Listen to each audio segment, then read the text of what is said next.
Hello guys, मेरा नाम है कनिष्क। आप देख रहे हैं लो 91। इस वीडियो में हम स्टार्ट करने वाले हैं बैंकिंग लॉ। ठीक है, नया सब्जेक्ट।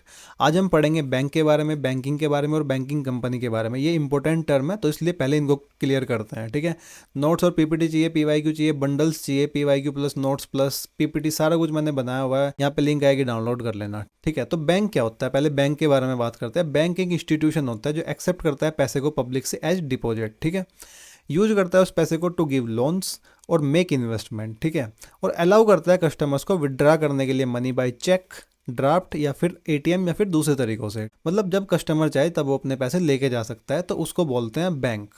ठीक है, तो बैंक का क्या मतलब होता है, जैसे कि मान के चलो ये बैंक है और ये कस्टमर है। ये क्या करते हैं, अपने पैसे डालते हैं बैंक में डिपॉजिट करते हैं। क्यों? क्योंकि वो सेफ होता है, रेगुलेटेड होता है गवर्नमेंट के द्वारा। ठीक है, आरबीआई इसको रेगुलेट करता है। यहाँ पे कुछ ऐसा नहीं लेके भाग जाएगा, मतलब कुछ ना कुछ, मतलब गवर्नमेंट जिम्मेदार रहती है। ठीक है, यस बैंक मत बोलने लगना कि यस बैंक वगैरह, ऐसे तो बहुत बैंक हुए हैं, बट रेगुलेटेड रहती है, गवर्नमेंट की जिम्मेदारी रहती है।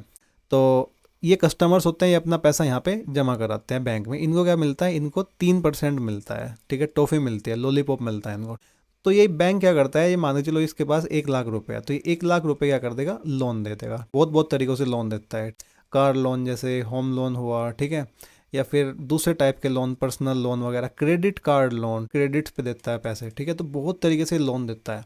अब ये क्या करता है, लोन पे जो इंटरेस्ट कमाता है, 7% से लेके, नहीं 7 नहीं 8-9% से लेके ये कमाता है 30-40-50% तक भी। क्रेडिट कार्ड के केस में तो कहीं तक भी चला जाता है वो। ठीक है, बहुत इंटरेस्ट चार्ज करता है कभी कभी। तो एक एवरेज ले लो, ये 15% लोन से कमा लेता है। आपको कितना देता है, आपको देता है 3%। तो 15 में से आप 3 माइनस करोगे, कितना बचेगा, 12%। अगर इसके पास 1 लाख रुपए ना, तो कुछ पोर्शन ही उसका ये लैंड कर सकता है, सारे के सारे पैसे लैंड नहीं कर सकता है। क्योंकि अगर कल को कोई कस्टमर पैसे निकलवाने के लिए आ गया तो क्या करेगा। ठीक, तो ये बात है ना। तो एक कुछ पोर्शन ही उसका लैंड कर सकता है। मान के चलो 30%, ये रेगुलेटेड होते हैं टर्म्स, अभी मेरे को परसेंटेज पूरा है नहीं जान कितना होता है। मान के चलो 30% इसने लैंड कर दिया, मतलब कि दे दिया, लोन दे दिया 30% का। अब इसके पास 70% बचे 1 लाख के, तो 70% का कुछ परसेंट ये इन्वेस्ट करता है, जैसे कि stocks, bond, commodities, gold, silver वगैरह, ये सब। ठीक है, क्रिप्टोज अभी इंडिया में रेगुलेटेड नहीं है, तो इसलिए क्रिप्टो में नहीं करते हैं। तो वहां से 10-12% वहां से कमा लेता है, तो 12+12। अब इस 12 में इसका काम नहीं चलता है तो उसको सैलरी भी देनी है, प्रॉफिटेबल भी तो होना है भाई। ठीक है, गवर्नमेंट को चंदा वगैरह भी देना है, आजकल तो ये सब चल रहा है। पैसा कमाने के लिए बैंक क्या करता है, इन्वेस्टमेंट करता है और लेंड करता है पैसा, और अलाउ करता है कस्टमर को विड्रॉ करने के लिए पैसा चेक से या फिर ड्राफ्ट से या फिर एटीएम से। जो बैंकिंग रेगुलेशन एक्ट 1949 है ना, वो डायरेक्टली डिफाइन तो नहीं करता है बैंक को, बट रिकॉग्नाइज करता है एक बैंक को एज एन इंस्टीट्यूशन जो कैरी करता है business of banking as defined under section 5B। Therefore an institution doing banking, उसको बैंक मान लिया जाता है। अगर कोई बैंकिंग कर रहा है तो उसको बैंक मान लिया जाता है। बैंकिंग क्या होती है, बैंकिंग का मतलब वही होता है, taking deposit from people using दो deposit for loans and investments और रिपेइंग डिपॉजिट्स ऑन डिमांड और after a fix time. Same वही बात है। सेक्शन 5B डेफिनेशन है बैंकिंग की। अभी हम बैंकिंग की डेफिनेशन पढ़ रहे हैं यहाँ पे। ठीक है, डिफाइन किया हुआ है बैंकिंग को, जो हमने इजी लैंग्वेज में पढ़ा है। अब ये डायरेक्ट वाली लैंग्वेज है। Accepting for the purpose of lending or investment of deposits of money from public. ठीक है, repayable on demand or otherwise and withdrawable by cheque, draft, order or otherwise. ठीक है, सेम वही बात है। अब इसके कुछ एसेंशियल एलिमेंट होते हैं, अगर इनमें से एक भी एब्सेंट है तो बैंकिंग नहीं मानी जाती है वो एक्टिविटी। ठीक है, जैसे कि एक्सेप्टेंस ऑफ डिपॉजिट, मतलब कि पैसा ले रहा है वो। Deposit must be from public, public से आ रहा होना चाहिए पैसा। Purpose must be landing or investment. तीसरा कोई पर्पज नहीं होना चाहिए कि बैंक ने पैसा ले लिया, अब एक शॉप खोल रही है और शॉप में फ्रिज, कूलर, पंखे ये सब बेच रही है। ठीक है, नहीं नहीं, उसका बस एक ही पर्पज होना चाहिए, मतलब दो, लैंडिंग और इन्वेस्टमेंट। और जो डिपॉजिट्स है ना, वो रिपेबल हो, मतलब कस्टमर जब चाहे वो निकलवा सके अपना पैसा, और जो पैसा विड्राएबल हो बाई चेक, ड्राफ्ट या फिर कोई दूसरे तरीकों से। तो वो अगर ये पांचों एलिमेंट किसी चीज में है तो उसको माना जाएगा बैंकिंग। ठीक है, अगर इनमें से कोई भी नहीं है तो बैंकिंग कंसिडर नहीं की जाएगी। तो बैंकिंग कंपनी क्या होती है, अब बैंकिंग तो वही होगी, कंपनीज में और ऐड कर दिया इसने, तो वही है जो आप सोच रहे हो, बैंकिंग कंपनी, जो एक कंपनी जो बैंकिंग का काम कर रही हो, मतलब कि जो ये सब काम कर रही हो और कंपनी हो। ठीक है, मतलब कि रजिस्टर्ड हो अंडर द कंपनीज एक्ट, तो बैंकिंग कंपनी मानी जाती है। ठीक है, सेम वही बात है, एक company registered under the companies act which carries on the business of banking in India. ठीक है, सेम वही बात है, 5 चीज को डिफाइन करता है। सेक्शन 5D कहता है it must be a company registered under the companies act, उसका प्राइमरी बिजनेस होना चाहिए banking as defined under section 5B। Same वही बात है। भले ही बैंकिंग मेन ऑब्जेक्ट ना हो किसी कंपनी का, बट अगर वो एक्चुअली कंडक्ट कर रही है बैंकिंग तो वो ट्रीट की जाएगी एज ए बैंकिंग कंपनी, ठीक है, ध्यान रखना। अगर कोई भी कंपनी है उसका मेन ऑब्जेक्ट ट्रेडिंग है, मैन्युफैक्चरिंग है, और वो ये सब काम कर रही है, पांचों एलिमेंट फुलफिल हो रहे हैं, तो वो बैंकिंग मानी जाएगी। सेक्शन 7 कहता है ऑफ द बैंकिंग, मतलब इसी एक्ट का, कोई company other than a banking company shall use the name bank, banker और banking as a part of its name, ठीक है। तो बैंक, बैंकर, बैंकिंग वही कंपनी यूज कर सकती है जो बैंकिंग कंपनी हो, ध्यान रखना, इससे अलग कोई नहीं यूज कर सकता। एक इंपॉर्टेंट टॉपिक है द कॉर्पोरेट रिक्वायरमेंट, इसको पढ़ते हैं, इससे आपको काफी हद तक क्लियर हो जाएगा बैंकिंग कंपनी क्या होती है। देखो, बैंकिंग इंडिया में कॉर्पोरेट एक्टिविटी मानी जाती है, ठीक है।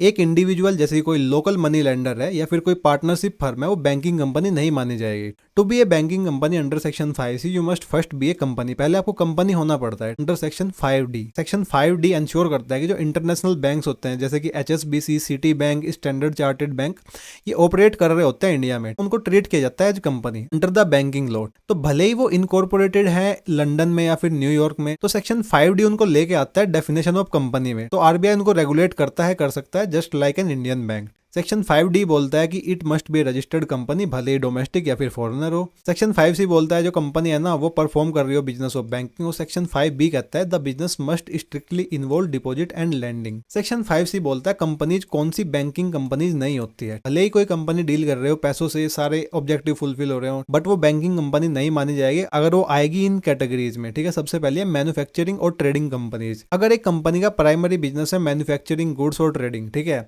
और ये एक्सेप्ट करती है deposit from public purely to finance its own business, ठीक है, तो वो बैंकिंग कंपनी नहीं मानी जाएगी, ध्यान रखना, क्योंकि वो अपना बिजनेस फाइनेंस कर रही है उस पैसों से। बैंक सिर्फ दो ही काम करता है, लैंड करता है और इन्वेस्ट करता है, तो ये दूसरा काम कर रही है, ठीक है, अपना खुद का बिजनेस फाइनेंस कर रही है इससे।